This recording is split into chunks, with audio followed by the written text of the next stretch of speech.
వారాహి నవరాత్రుల సందర్భంగా అష్టైశ్వర్యాల కొరకై అత్యంత శక్తివంతమైన శ్రీ వారాహి పాశుపత హోమం సంప్రదించండి. నమస్తే, కిరణ్ టీవీ భక్తి ప్రేక్షకులకి స్వాగతం. నేను మీ స్వప్న. ప్రస్తుతం మనతో పాటు ఉన్నారు ప్రముఖ ఆధ్యాత్మికవేత్త, జ్యోతిష, వాస్తు పండితులు, లలిత అమ్మవారి ఉపాసకులు నానాజీ పట్నాయక్ గారు. నమస్కారం గురుగారు. శ్రీమాత్రే నమః.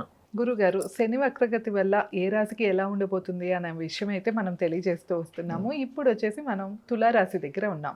ఈ తులారాశి వారికి రాబోవు జూలై 27వ తారీఖు నుండి డిసెంబర్ 10వ తారీఖు వరకు, అంటే 4 మాసాల పాటు ఎలాంటి పరిస్థితులు ఎదుర్కొంటారు? ఎలా అంటే వీళ్ళు ముఖ్యంగా వీళ్ళ టైం బాగాలేదు అంటే కనుక ఏ దేవుడిని ఆరాధన చేసుకుంటే వీళ్ళకి అన్ని మంచి ఫలితాలు కలుగుతాయో ఈ విషయాలు కూడా తెలియజేస్తారా? షూర్ అండి. ఫస్ట్ ఆఫ్ ఆల్ ఏంటంటే తులారాశి వారికి వాళ్ళ స్ట్రెంగ్త్ ఏమిటి అంటే మంచి గుడ్ బ్యాలెన్సింగ్ పర్సన్స్ వీళ్ళు.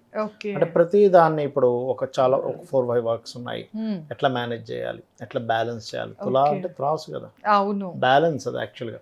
సో బ్యాలెన్సింగ్ రిలేటెడ్ అయితే ఒక లక్కీ కూడా ఏంటంటే వీళ్ళకి తెలియని ఒక ఆకర్షణ ఉంటుంది తులలో.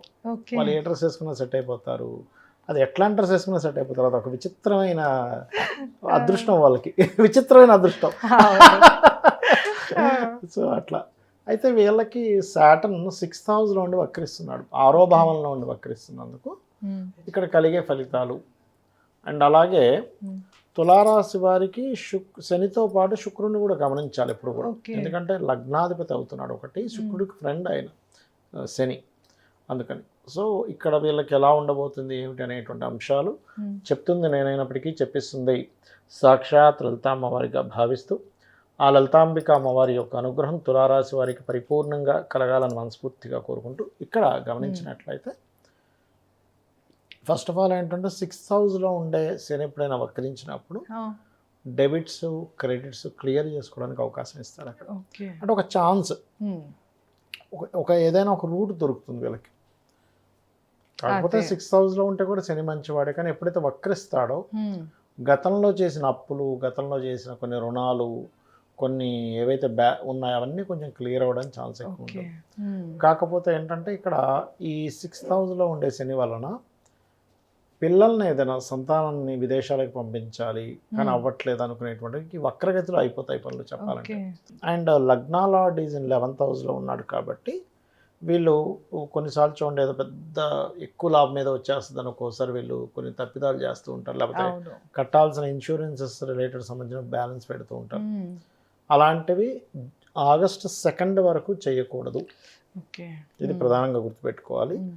అండ్ కొద్దిగా అంటే తండ్రి గారు ఆస్తి వస్తుంది కానీ ఇక్కడ వక్రించినందుకు వీళ్ళకి ఎట్టి పరిస్థితుల్లో వీళ్ళు ఈ శుక్రుడు నీచస్థానం నుంచి వెళ్ళిపోయే వరకు, అంటే ఆగస్ట్ ఎండింగ్ వరకు, అంటే August 2nd నుంచి ఆగస్ట్ ఎండింగ్ వరకు మీకు శుక్రుడు నీచంలో ఉంటాడు. సో ఈ టైంలో పర్టికులర్గా తండ్రి ఆస్తి విషయంలో, ఏదైనా ఇన్వెస్ట్మెంట్స్ విషయంలో, ఎందుకంటే శుక్రుడు నీచబడుతున్నాడు కదా, ఇన్వెస్ట్మెంట్స్ విషయంలో, వీళ్ళు ఏదైనా విదేశాలకు వెళ్ళాలనుకునేటువంటి విషయాల్లో, వివాహ జీవితం విషయంలో, అంటే ఒక్కోసారి మ్యారిటల్ లైఫ్ విషయంలో కొన్ని డెసిషన్స్ తీసుకుని ఉంటాం. అప్పటి వరకు బాగానే ఉంటారు, ఇన్ని సంవత్సరాలు కాపురం చేసి ఏంటి ఈ ఒక్క చిన్న గొడవ కింద మీరు ఇట్లా డెసిషన్ తీసుకుంటున్నారు అంటుంటారు. అటువంటి డెసిషన్స్ అసలు తీసుకోకూడదు, గుర్తుపెట్టుకోవాలి తులారాశి వారు. అయితే ఇక్కడ దీనికి పరిహారం ఏమిటి? ఇప్పుడు వక్రించిన గ్రహంగానే నీచబడ్డ శుక్రుడు చూస్తున్నాడు కాబట్టి బొబ్బర్లు దానంగా ఇవ్వాలి, ఉలవలు దానంగా ఇవ్వాలి. అప్పుడు వీళ్ళకి ఇబ్బంది అనేటువంటిది ఎట్టి పరిస్థితుల్లో రాదు, గుర్తుపెట్టుకోండి. అది గురుగారు, జనరల్గా మనం వచ్చేసి వక్రగతి గురించి మాట్లాడుకుంటున్నాం. అసలు వీళ్ళ అంటే తులారాశి వారి పర్సనల్ చార్ట్లో కనుక ఏ గ్రహం వక్రిస్తే ఎలాంటి ఫలితాలు ఉంటాయంటారు? పాయింట్ నెంబర్ 1 ఇక్కడ మనం అర్థం చేసుకోవాల్సింది ఏంటంటే వీళ్ళు పుట్టినప్పుడు వక్రించడం కాదు, వక్రించిన టైంలో వీళ్ళు పుట్టాలని రాసి పెట్టుంటుంది. ఎందుకంటే ప్రతి జీవి కూడా భూమి మీదకి వస్తున్నారు అంటే సమ్ బ్యాలెన్స్ ఉంటుంది, వీళ్ళకి రావాల్సిందా వీళ్ళు ఇవ్వాల్సిందా. వక్రగతి అంతా కూడా వీళ్ళు పోయిన జన్మలో ఇవ్వవలసినవి బ్యాలెన్స్ ఉండిపోయాయి, ఈ జన్మలో ఇవ్వడానికి వచ్చారు. అది నాలెడ్జా, మనీయా, లేకపోతే ల్యాండ్సా, లేకపోతే భక్తి సంబంధంగా దేవుడికి చేయాల్సిన కొన్ని కైంకర్యాలు ఉన్నాయా, ఇట్లా చాలా ఉంటాయి. ఇందులో పర్టికులర్గా ఏంటంటే ఒక్కొక్కటిగా మనం చూసుకుంటే జనరల్ ప్రిడిక్షన్, ఇందులో జనరల్ ఉంటుంది, స్పెసిఫిక్ ఉంటుంది. జనరల్ ఏంటి, శని ఎవరికైనా వక్రించారంటే బాబు నువ్వు ప్రదేశం మారితే బాగుంటుందేమో చూసుకోమని చెప్పాలి. మారితే బాగుంటుంది కొన్నిసార్లు శని వక్రించినప్పుడు. అది మారితే బాగుంటుందో మారకపోతే బాగుంటుందో అనేది వాళ్ళ పర్సనల్ చార్ట్లో ఉండే శని పొజిషన్ చూసుకొని చెప్పాలి. అవును. జూపిటర్ కనుక అనుకోండి, జీవుడు కొన్ని వాటిలో ఇన్వెస్ట్మెంట్స్ అనుకోండి, కొన్ని విషయాల్లో మార్పు, అది కూడా మార్పునే చెప్తుంది. బుధుడు మాత్రం అయితే జీవుడి విషయంలో జనరల్గా ఏంటంటే కొన్ని దేవతా సంబంధించినవి స్పిరిచువల్ రిలేటెడ్ క్షేత్రాలకు వెళ్ళడం వల్ల బాగుంటుందా, లేకపోతే ఏదైనా ఆలయానికి వెళ్ళి వాళ్ళు సేవ చేయడం వల్ల బాగుంటుందా అనేది చెప్తుంది. అంటే ఆ బ్యాలెన్సెస్ ఉండిపోయాయి. అంటే పోయిన జన్మలో ఏదో ఒక గుళ్ళో జాబ్ చేశాడు, అక్కడ చేయాల్సిన కైంకర్యాలు సరిగ్గా చేయలేదు, ఏదో మమ అనిపించేసుకుంటే ఇంటికి వెళ్ళిపోతున్నాడు, కానీ అది బ్యాలెన్స్ ఉండిపోతుంది. మళ్ళీ పడతాడు, మళ్ళీ అదే ఆలయంలోకి వెళ్తాడు, మళ్ళీ అక్కడ కైంకర్యం చేస్తాడు. బ్యాలెన్సే అట్లా. అంటే వీనస్ అంటే ఏంటి, జీవిత భాగస్వామి, మనీ రిలేటెడ్ మ్యాటర్స్ ఏమైనా బ్యాలెన్స్ ఉన్నాయా. మెర్క్యూరీ నాలెడ్జ్ షేరింగ్ చేస్తే మంచిది. అండ్ కుజుడు ల్యాండ్ రిలేటెడ్, అన్నదమ్ములకు సంబంధించింది. ఇది జనరల్ బ్యాలెన్సెస్ ఉన్నాయని అర్థం ఇక్కడ. బట్ స్పెసిఫిక్గా చూసుకుంటే శని ఏమవుతాడు, ఈ తులా లగ్నానికి 4th and 5th lot. 4th and 5th lot అంటే సంతానము, ఏదైనా ప్రాపర్టీ, ఏదైనా విద్యా సంబంధించిన విషయంలో చేయాల్సిన సర్వీసెస్ ఏవైతున్నాయో బ్యాలెన్స్ ఉన్నాయి. జూపిటర్ అనుకోండి, ఇక్కడ అన్నదమ్ములు, అక్క చెల్లెలతోని, లేకపోతే మేనమామ వరుస వాళ్ళతోని, అంటే డైలీ లైఫ్లో ఉండేటువంటి కొంత దేవతా సంబంధించిన కొన్ని బ్యాలెన్సెస్ ఉన్నాయి, అవి క్లియర్ చేసుకోవాలని అర్థం. అంటే డైలీ మీరు టెంపుల్కి వెళ్ళాల్సింది ఉందా అంటే ఎట్లాగా, డైలీ ఒక టెంపుల్కి వెళ్తే వాళ్ళ లైఫ్ మారుతుందని ఉంటుంది. అవును. ఆ గురువు వక్రించినందుకు అప్పుడేంటి, ఓకే డైలీ నేను ఈ టెంపుల్కి వెళ్తే బాగుంటుందా, ఎందుకంటే దానికి బ్యాలెన్స్ ఉన్నాడు. ఆ బ్యాలెన్స్ క్లియర్ అయ్యేదాకా ఎలా అంటే, ఇప్పుడు చూడండి, ఇప్పుడు మనం ఏదైనా లోన్ తీసుకుంటాం, కొత్త లోన్ కావాలంటే ఏం చెప్తారు, ఫస్ట్ ఇది బ్యాలెన్స్ క్లియర్ చేస్తేనే. ఇదేమిటండి నేను ఇది చేస్తాను, ఇది ఇవ్వనంటే లేదు ఇది క్లియర్ చేయని మీకు ఇస్తా ఉంటాను అంతే.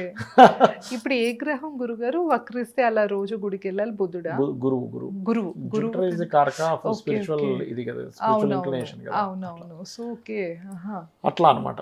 అండ్ అలాగే మనకి ఒకవేళ ఉదాహరణకి ఆ విషయాలు మనకి తెలియకపోతే గురుగారు తెలుసుకోవాలి. ఏం లేదండి, ఇప్పుడు బాడీ నీరసంగా ఉంది అన్నప్పుడు ఏం చేస్తాం, టెస్ట్ B12 తక్కువ ఉంది, అది ఇది చెప్తాం. అవును. B12 తీసుకుంటే ఎనర్జీ అయిపోతాడు. అవును. తెలుసుకోవాలి, డయాగ్నోస్ చేసుకోవాలి, అంటే వాళ్ళ జన్మజాతకం చూపించుకుంటేనే ఇవన్నీ తెలుస్తాయి. స్కానింగ్ చేస్తేనే రిపోర్ట్ ఎలా బయటకు వస్తుందో చార్ట్ చూపించుకుంటేనే తెలుస్తుంది. లేకపోతే ఏంటి, ఏం చెప్తారు శాస్త్రంలో, సరే నాకు డేట్ ఆఫ్ బర్త్ లేదు, నువ్వు రోజులు వెళ్తే చదువుకో, అంత ఆల్రౌండ్ అనమాట, మొత్తం చెకప్, ఆల్రౌండ్ చెకప్ లాగా వెళ్తే చదివేసుకో, ఒకటే రెమెడీ, రోజులు వెళ్తే చదువుకో, అమ్మవారిని పట్టుకో, అన్ని సెట్ అవుతాయి అంటారు. అది. అండ్ అట్లాగే మనకి వీళ్ళకి కుజుడు 7th లార్డ్ అవుతాడు. కుజుడు కనుక వక్రిస్తే రావాల్సిన డబ్బుల విషయంలోని, వివాహం విషయాలను వెనక్కి వెళ్తూ ఉంటాయి. శుక్రుడు కనుక వక్రిస్తే ఆల్ ఆఫ్ సడన్గా జరగాల్సిన కొన్ని యాక్సిడెంట్స్ కూడా మిస్ అవుతాయి. అలాగే తాతగారు ఆస్తి విషయంలో కూడా కొంత మిస్సింగ్ ఉంటుంది. అంటే పాజిటివ్ నెగిటివ్ రెండూ ఉంటాయి. బుధుడు వక్రిస్తే తండ్రి ఆస్తి విషయంలో కొంత మార్పులు కానీ, లేకపోతే తండ్రి ఆస్తి ఉండేదండి తీసేసామండి అని ఇలాంటివి మనం వింటూ ఉంటాం. అట్లా. అలాగే విదేశాలకు వెళ్ళి చదువుకుందాం, హైయర్ ఎడ్యుకేషన్ చేద్దాం అనుకున్నాం కానీ కుదరలేదని ఇట్లాంటివి చెప్తూ ఉంటారు. వీళ్ళు ఏ దైవారాధన చేసుకోవాలి గురుగారు? వీళ్ళు ఎక్కువగా కాళికా అమ్మవారి ఆరాధన చేయాలి. ప్రజెంట్ రాహు ఉన్నాడు కాబట్టి దుర్గా నామాన్ని చేసుకుంటే చాలా మంచిది. తప్పకుండా గురుగారు.